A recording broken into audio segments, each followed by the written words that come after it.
అయితే ఆడియన్స్ నుంచి కొన్ని క్వశ్చన్స్ అడుగుతాను సార్. ఇప్పుడు నీలోఫర్ ఛాయ్లో ఏదో ఉంది, ఏదో కలుపుతారు దానిలో, బయట ఛాయ్లో ఉండదు ఆ టేస్ట్.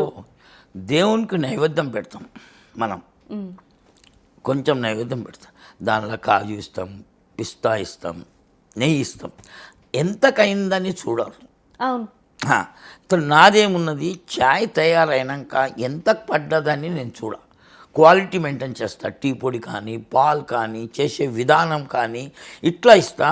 ఆయన 25 రూపాయలు బయట అమ్ముతున్నాడు, నాకు అది 30 రూపాయలు పడ్డా కానీ నేనేం చేసినా అదే క్వాలిటీ ఇవ్వాలి, అదే రేట్ ఇవ్వాలి. 25 రూపాయలు వాళ్ళు అమ్ముతున్నాడు, నేనని 25 రూపాయలు అమ్మి క్వాలిటీ టాప్ ఇవ్వాలి.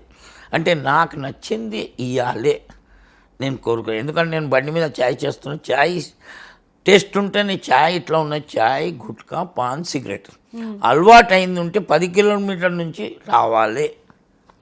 అది నేను వేసుకున్నా. ఈ 4 ఐటెంల ఛాయ్ మంచిది. ఒక్కసారి పొద్దుగాల ఛాయ్ తాగిందంటే అదే హోటల్లో వస్తాడని నాకు నమ్మకం ఉన్నది.